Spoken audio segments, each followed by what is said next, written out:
So my name's Vicky Saunders and I'm the founder of the Brand Builders, and I'm also a very, very passionate educator of the topic of athlete pathways.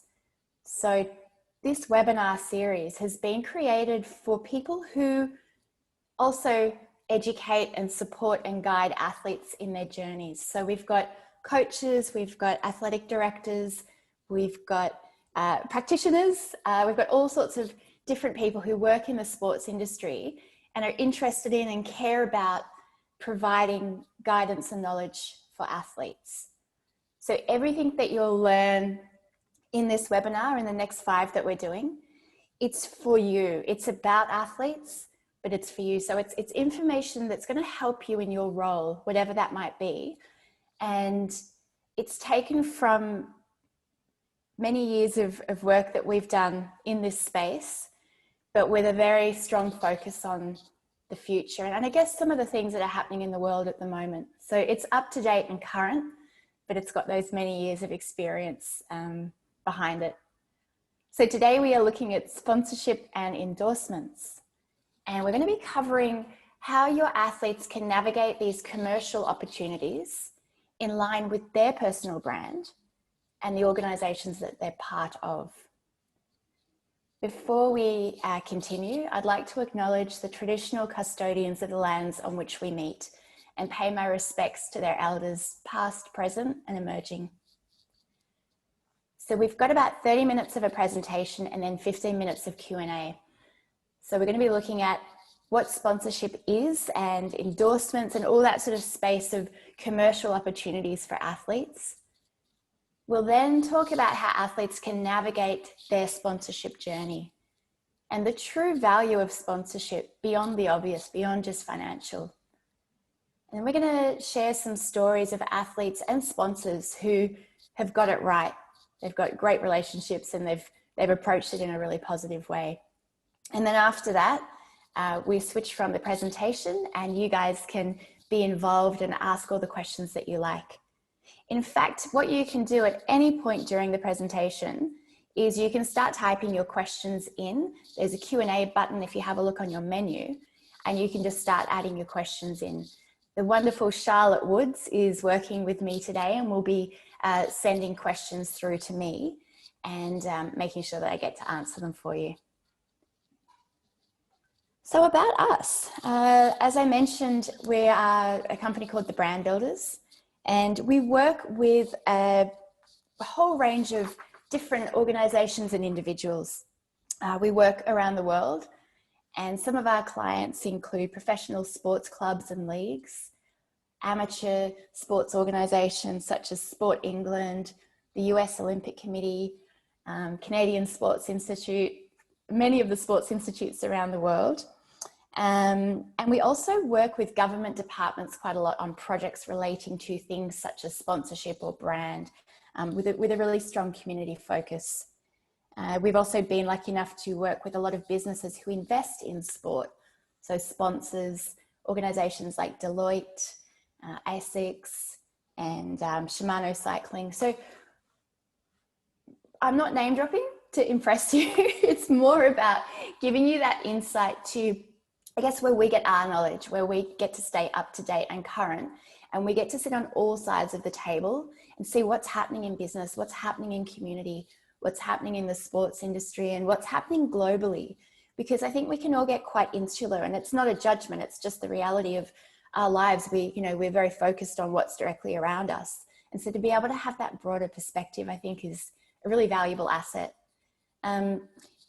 I think it's important that I also let you know, like, a lot of our resources are free. One of the big commitments that we made as a business many years ago was to be accessible. And that means breaking down the barriers to entry. We give away loads of resources, and I'll be able to share those links with you guys in an email after this session.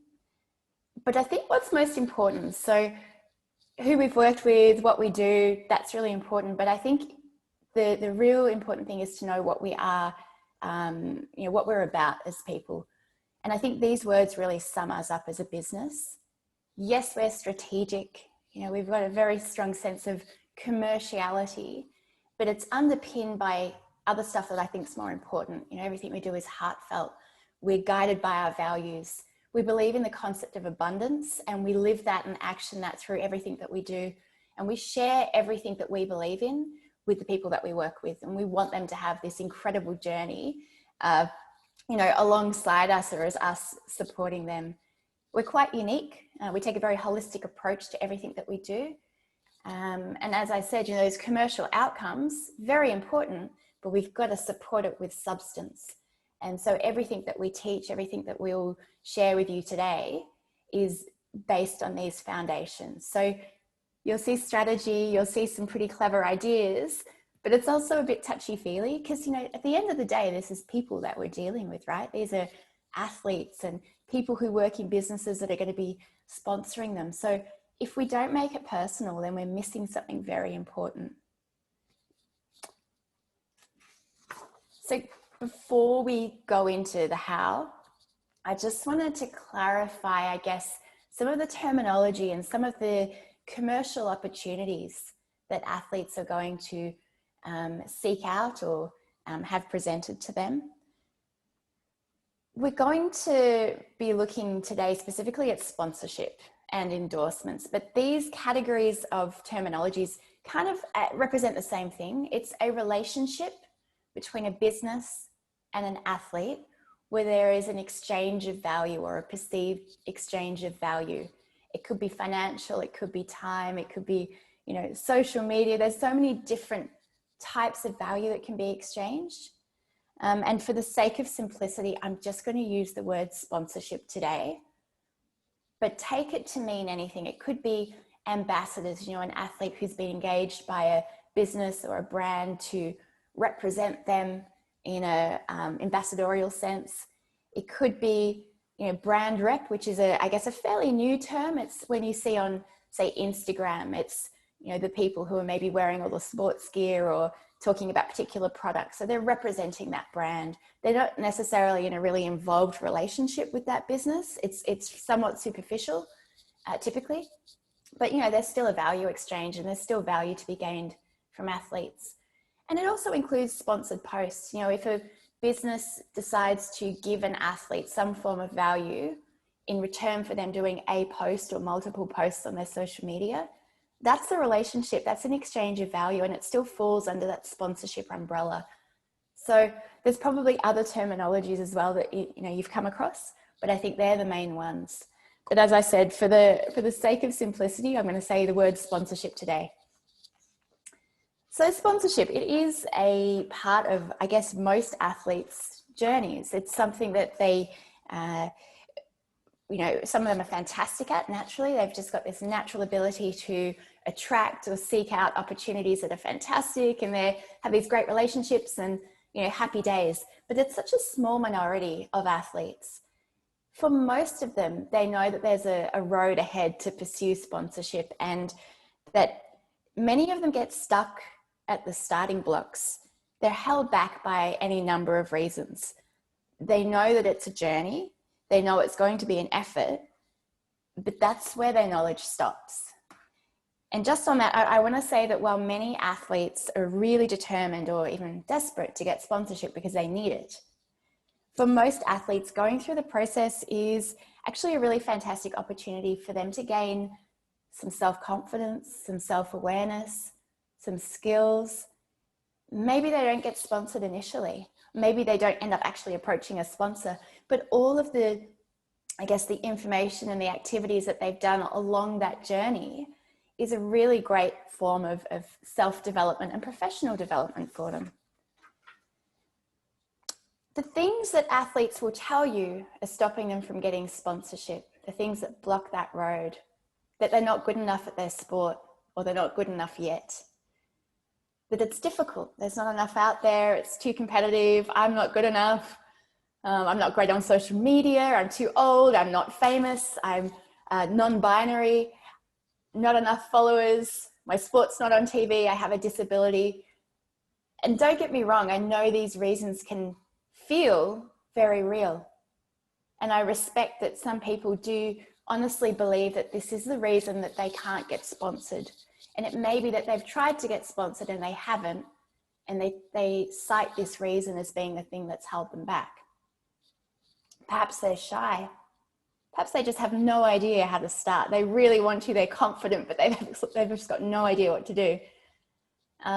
They've had bad experiences in the past, so they just think they're just different. They're just not the same as other athletes. They're not the same as those athletes that are getting all of the sponsorship.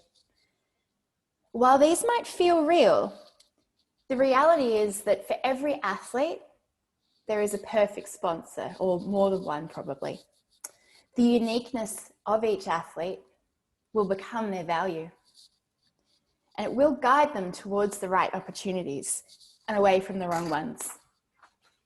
When they know their brand and the elements that make up that brand, they're going to be able to assess potential sponsors in the same way that they're able to assess other things in their lives, because they're familiar with what they're looking for and what they're not looking for. And that's what we're going to be having a little look at now.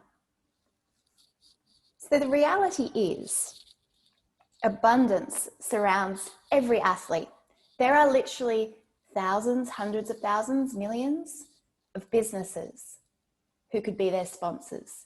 And I'm talking the local fruit shop, the medium-sized accounting firm, right up to the brands that you probably see in some of these logos here on the screen. There is an abundance. And once an athlete realizes that, actually, you know what, I could get sponsored. I'm aware that my performance or my social media following isn't going to hold me back because, you know, someone's told me that that's the case, that's the truth. And they realize that there's all these opportunities. But again, that starting point becomes a stumbling block because they're absolutely overwhelmed. Like, where do I start now? This is great. I've got all these opportunities. I know I'm capable of getting sponsorship, but and they get overwhelmed again. Those fears and self-doubts and insecurities start creeping back in again as well. They start to think, well, you know, maybe those things that I think were holding me back will hold me back. You know, maybe I don't actually qualify. And I'm not a good match for these businesses. So let's have a look at, I guess, maybe what would go through an athlete's mind when they're at this point.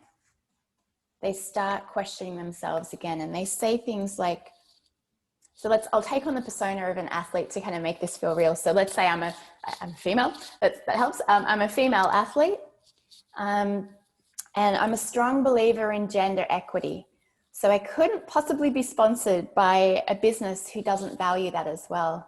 So there takes out a few of the potential sponsors, and I'm feeling limited already. I care about animal welfare, so I absolutely wouldn't be sponsored by any business who mistreats animals or uses them to test their products. I'm an athlete who gets regular drug testing, so I need to be really careful about supplements or performance-enhancing nutrition. And this is how athletes start to feel that those choices, that abundance that appeared around them is now starting to shut down, and because of who they are, they're feeling limited. I live in a small town, so there aren't actually a lot of businesses around me.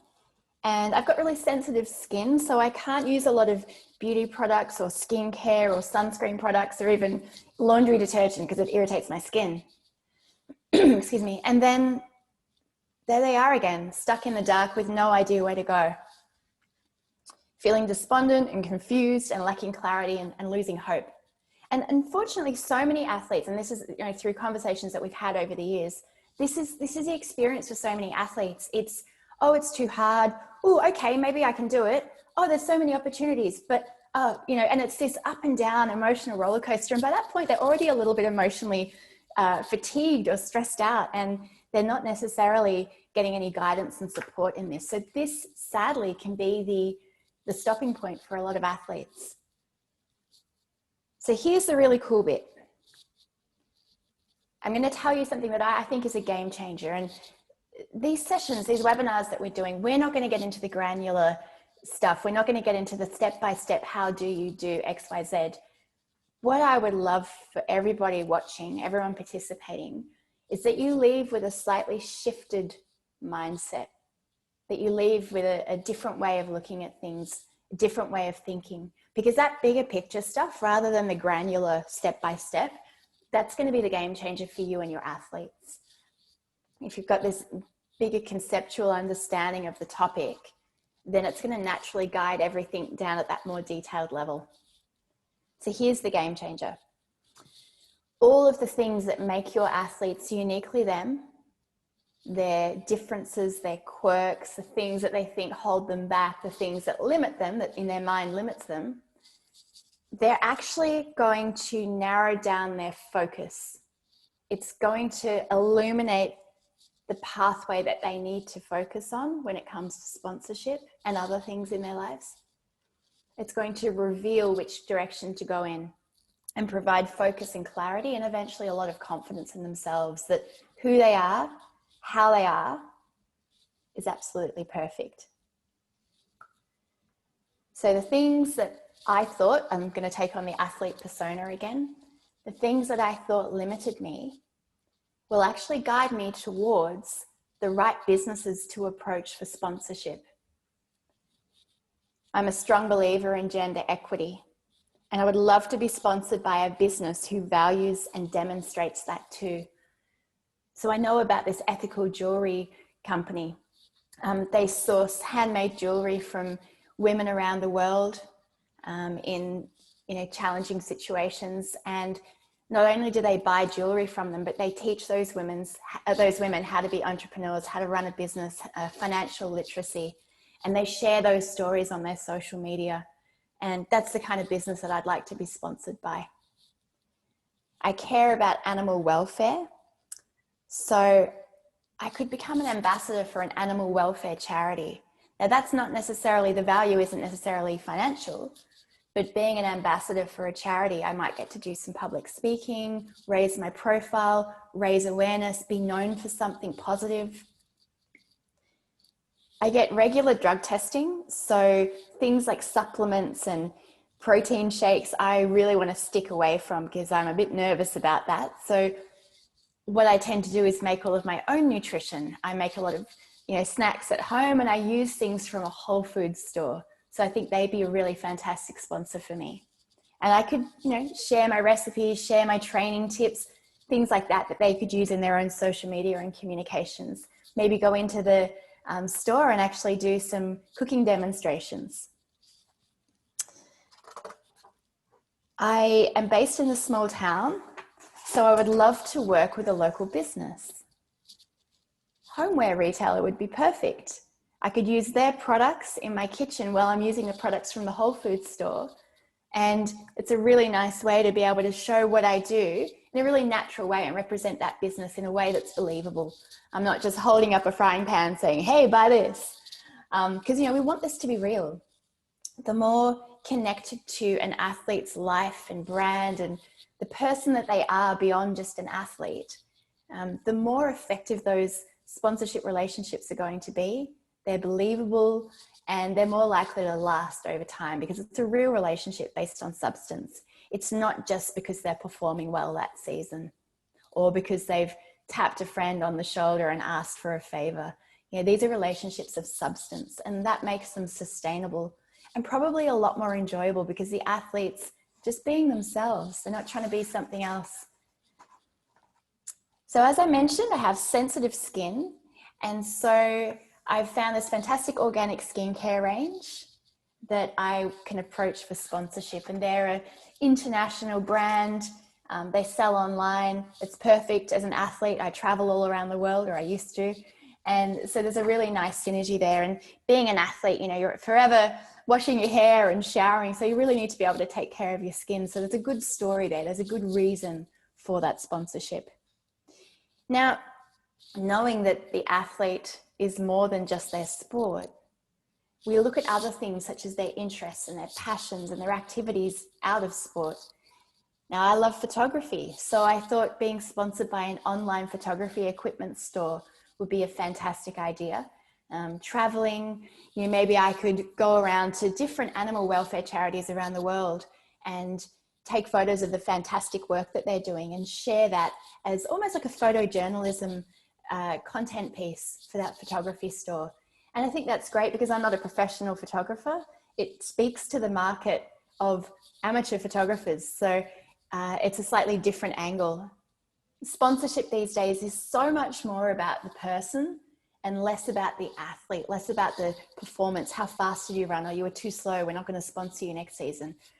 Thank God those days are going.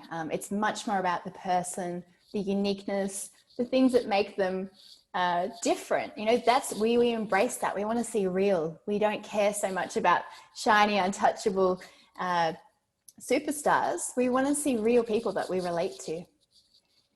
Now, what we want from sponsorship is that it's not only guided by the athlete's brand, but it also feeds back into their brand. It supports the development of their profile, their skills, their self-confidence, and prepares them for life beyond sport, life outside of sport and life after sport. But there's something else that we need to consider here. We need to have a look at the other brands and organizations that an athlete might represent.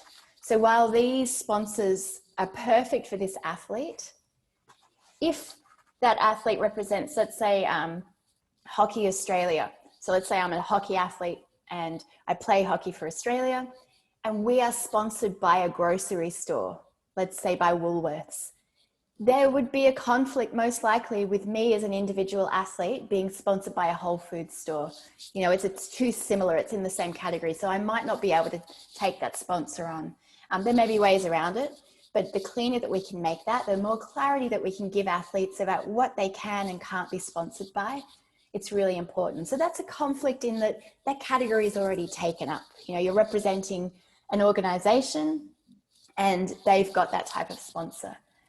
The other kind of conflict could be a conflict of values or principles or, rules that organization might have. So let's say this athlete, I'll take on the persona again. So I get quite a few injuries and aches and pains from my sport. And I've recently found that CBD oil is really, really helpful.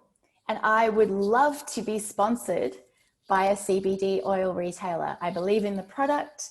I personally, and this is just my athlete persona, to be clear, I personally don't have any issues with the concept of using a marijuana derivative. I know that it doesn't have it's not going to make me high. But yeah, and I'm finding it's really helpful. But I know that my sports organization wouldn't like this. I know that there's still a lot of research that needs to be done. I know that there is that correlation between this and illicit drug use. And so that would be, and coming back to me, Vicky Saunders, not the athlete, but the sponsorship expert, that would be a big issue. You know, that is something to discuss.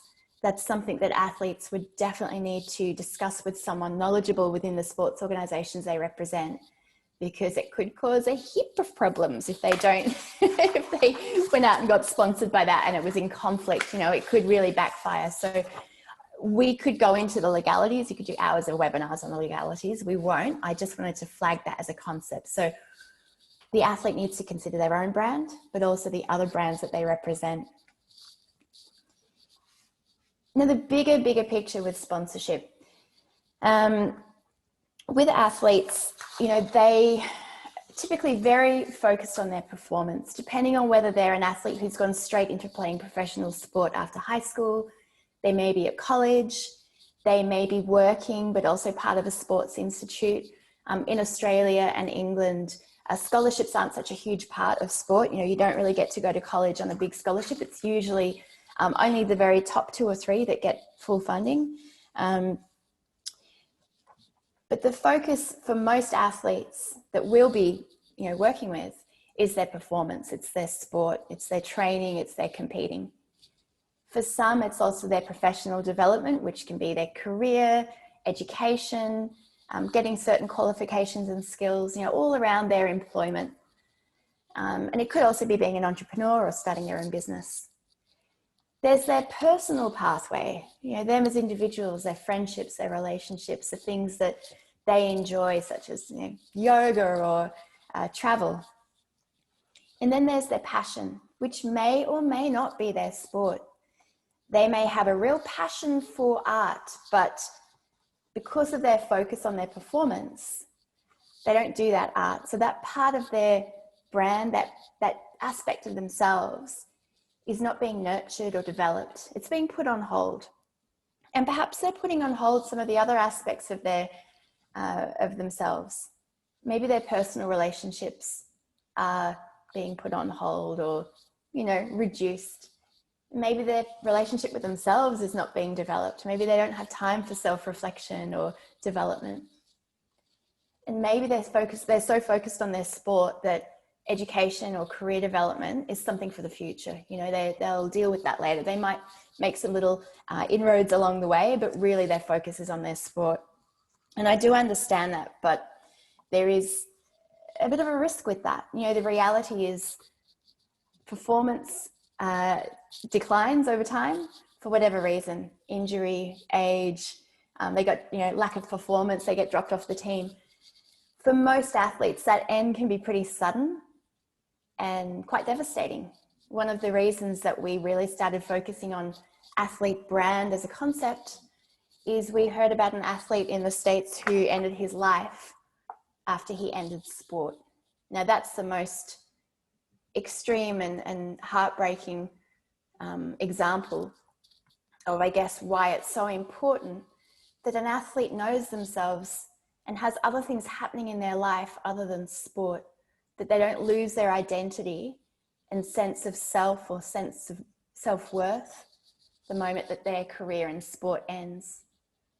So we find through sponsorship and the professional development, the confidence development, the relationship development, the actual process of getting sponsored and then being sponsored and the activities that they do with and for their sponsors can really nurture those other aspects of a person's life, the other pathways that maybe are otherwise neglected, so that when sport ends, there's other stuff going on in their lives. They've got other things. They know they're not only an athlete, they're also an entrepreneur, and they're passionate about travel, and they've got great friendships to support them through. It's always going to be so heartbreaking for them. I don't think any athlete's ever really happy when they finish sport, none that I've met anyway. But yeah, I think that this is why sponsorship is so valuable beyond money. The value beyond money is what I actually see as the true value. The transaction of exchanging sponsorship, exchanging value. When you start looking beyond money, then it gets really interesting and it gets really exciting. So I'm just going to spend a couple of minutes telling you about some athletes that we know who have done really cool stuff with businesses. Oscar Baines is a runner, he's a dad, and he's a qualified chef. So he worked with a big event to actually go along and share recipes for runners and do a talk and do a cooking class there. So he was able to represent them at their different events around the country. Katarina Groves, she's awesome. We didn't work with Katarina. She is a Canadian athlete who I just came across through a friend. And she did this really cool thing with her sponsors. They're a bedding company in Canada, and she's very passionate about the environment. She organized a bed-in, which is similar to what Yoko Ono and John Lennon did back in the 70s, I think, maybe 60s, which is a peaceful protest from a bed. And she invited local politicians and noteworthy people to come and discuss climate change with her. They got loads of media coverage, and guess what? Her sponsors got so much local attention and would have definitely improved their business and the perception that the local community had about them. These simple little clever things, I think, are just such a great way of looking at sponsorship differently. It doesn't have to rely on massive social media followings or TV coverage or anything like that. Any athlete can do cool things with businesses. And then Jupp Brown. So he ran across America a couple of years ago. He's run around Japan. He's run the length of New Zealand. He loves long distance. He has dreadlocks. He's not an elite athlete. He's actually a plumber by trade. And he was sponsored by a plumbing company to run, I think it was when he ran across America. And what he did for them is he helped them develop a fitness challenge for their staff who were fairly sedentary. They were active in doing their plumbing, but they weren't exercising a lot. And so he did a running challenge that got the guys on treadmills, running the same distance as a group as Jupp was running across America. So those simple exchanges of value can offer so much value for everybody. And I'm going to open it up to Q&A now, almost on time there. So I can see that a few of you have been sending through questions, which is fantastic. So I'm just going to have a little look there. Okay, great. So Susan, hi Susan. We finally talk. I owe you a phone call. Do the same relationship considerations apply to teams and clubs as well as individual athletes? The principles of sponsorship and the fundamentals of it, absolutely. But what it needs, I guess, is another step, which is actually coming up with a written version of everything so that everybody can be on the same page. What you don't want is to maybe have a discussion about, well, what are our values as a team or a club, and what kind of sponsors do we want? And that's not documented really clearly. You need to have guidelines, because that means that everyone's really clear on the same page and you can reference back to that at any point. I think it's important as well, if it's a team, so if it's a team of athletes, that they are all involved in identifying what they do and don't want from sponsorship and what they are and aren't willing to do in return for that. That they nominate, someone to lead it, but that they can all be actively involved, that everybody gets involved. Otherwise, that can really put pressure on one person. And it can also mean that when the sponsors are engaged, that one person has a relationship with the sponsor, but the team don't. So really to get them all involved as much as possible. So Zarif, hi, I hope I pronounced your name properly. Does the athlete have to be a national champion? No, sir, absolutely not. If you are, that's great. If your athlete's elite, ranked number 1, that's great. That's definitely something to add into the mix of value. But it's really the person, it's their story, it's their brand, it's all of those elements that I mentioned when we were looking at that road. So the way that athlete can use all of the things that are unique about them to identify businesses that they can offer value to. So I won't name names, but there is an athlete that I know of who's amazing at his sport, like just one of the best in the world, but doesn't like public speaking, doesn't like social media, is very shy, isn't really ambitious when it comes to sponsorship, is quite happy just doing his sport and that's it. And so the fact that he's a national champion doesn't really mean much. He doesn't really get, chased for sponsorship. I'm sure if he made a big effort to get sponsorship, he could, but no, it doesn't guarantee you anything. And a lot of athletes wait. They say, I'll wait until I've reached this achievement, or I've got a gold medal at the Olympics. Then the sponsors will come running, or then I'll be good enough. But they're missing out on so much in the meantime. So not to undermine that, I mean, for sure, if you win a gold medal at the Olympics, you may have businesses coming and wanting to sponsor you. But if you've got no experience in sponsorship, you're going to find that hard. All of a sudden you're there and you're getting sponsored and you've got to do all this stuff and you've got to fit that into your diary and your time and your social media, and you've got no experience. I think it's fantastic for every athlete to go and try and get a sponsor. Even, like I said, if it's a charity that you're an ambassador for, you're getting that experience of professional communication, of a relationship, of exchanging value, and also getting an insight into that world, into a world outside of sport. Okay. Hi, Ben Edmondson. Thanks for your question. Do you think getting skills in transmedia storytelling would help athletes share their personal story to increase their brand? Now, there's a new word for me. Transmedia, I guess across media, different multimedia. Yep, okay, cool. Yes, so our 5th webinar in this series is storytelling, because it's so important.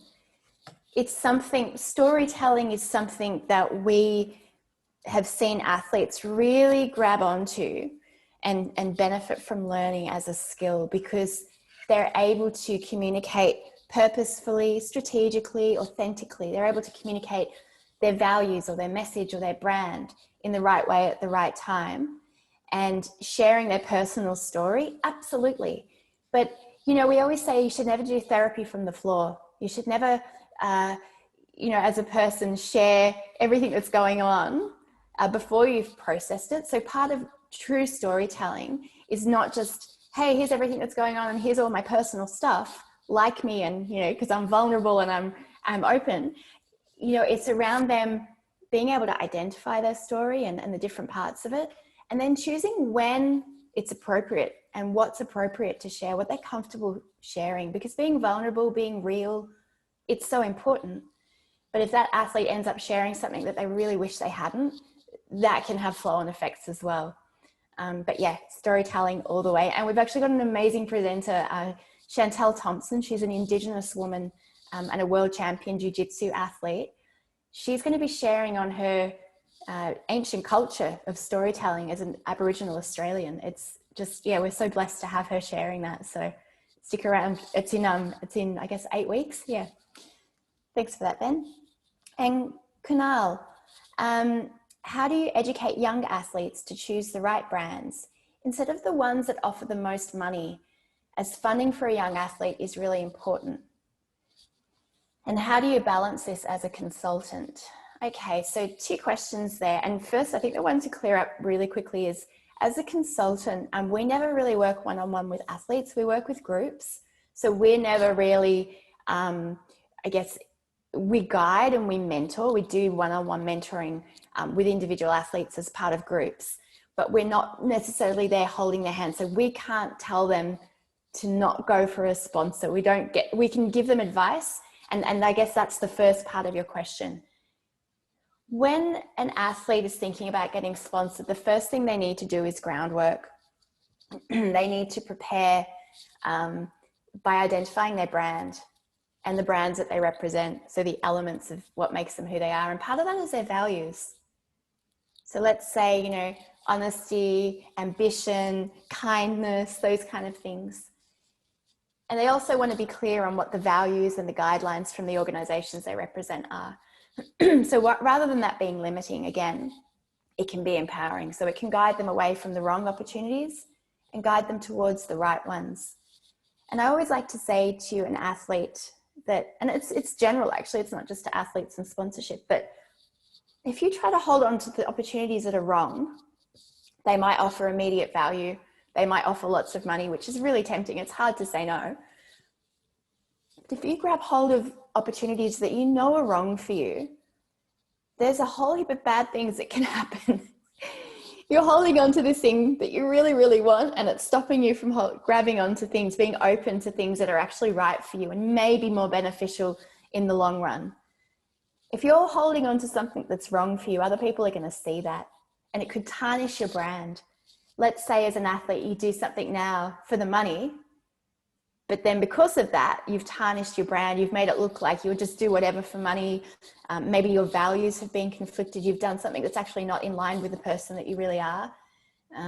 Maybe you've endorsed a product that's really bad or a company that's got some really bad, you know, human rights abuse going on. So that kind of thing can actually damage your brand and mean that other businesses in the future don't want anything to do with you. And also, I think this is what we've seen a lot of on social media is athletes doing shout outs, you know, paid posts, being, you know, repping this brand, repping that brand because they're getting something for free or they're getting some money. Now there's 2 opinions on that. It works for some people and I don't get it, but it works for some people. They can sell this one week, sell that the other week. People just love them and they'll buy the stuff that they're selling. So I can't say that that's wrong. But the other side to that is if you're an athlete who's constantly, you know, representing this and selling that and promoting this, you're diluting the power of your brand. Because if I go and see someone and they're telling me that this week, this tea is going to help me lose 5 kilos and next week, this thing's going to help me gain 5 and this one's going to make my hair blonde. And they go, do you know what? Maybe some of those things are true, but I don't believe anything you're saying because you're just doing it for the money. I don't believe you. And so they can lose impact as well. And this is kind of deep. I mean, this is why it's so important, I think, for athletes to be given knowledge about how to navigate this. It can also affect them personally. We want these athletes to be confident. We want them to believe in themselves and like what they're putting out to the world. And if they're connecting with sponsors that conflict with their values, that maybe in the future they regret, makes them do things that, you know, they're not really comfortable doing, they're not going to feel good about themselves. They're not going to feel proud. They're not going to be like, these are my 3 fantastic sponsors who I've been with for, you know, 2 or 3 years and we've got a great relationship. It's all very transactional. So human relationships that are transactional don't give us that deep sense of self. And I mean, you can almost put it like, you know, romantic relationships, you know, you don't get that deep, calm satisfaction of what you're doing is right. It's right for you and it's right for the world. So I try not to be judgmental, but I definitely think, you know, there's, for people that subscribe to this way of thinking, you know, this is definitely a positive. I think we have one more question. So Zarif, thank you so much. What about the age of the athlete? Yeah, that's a good one. So I think mum and dad need to be involved with the athletes under 18. That's just my opinion and my experience, because that athlete under 18 or still at high school, they've got lots of other stuff going on. They've got, you know, becoming an adult. They've got school. They've got, you know, their sport. They've got so many other things. And, you know, at that point, they don't have a lot of life experience. So they definitely need mum and dad's guidance if sponsorship's going to be engaged. I don't have an opinion on how old an athlete should be before they can get sponsored. I've seen kids, you know, 10, 12 years old getting sponsored. So yeah, I don't think there's any limit. And definitely going older, I've seen lots of older athletes getting sponsored because it's not so much about the performance results. It's about the person. So I'm so sorry, that's all the time that we've got for questions. Thank you to everyone who has sent through their questions. We have another 5 of these webinar series happening, so there will be plenty of time for you to ask more questions. And Charlotte is going to be, or may have already done so, is going to be sending through a link now where you can jump on our website. You can have a look at a bit more of the, you know, the content that we have. And you can get in touch with us there. There's a form. So if you've got questions that come up after this session, you can get in touch that way. Next week, next fortnight, we've got social media. So these are fortnightly webinars. So every 2 weeks. And the next one's social media. It's a really interesting topic. I think there's so many different ways that athletes have been able to use and make use of social media over the years. But there's definitely a bit of a fear mindset in some of them that they're going to get it wrong, or, you know, they're not good enough on it, or it doesn't really work for them. We're going to be looking at how athletes can identify and communicate their unique brand in simple and purposeful ways online. So that's what we're getting stuck into next time. Not, you know, how to grow your following or which platforms to post on, not the technical side of it, but the content side of it. And I hope that you can join us there.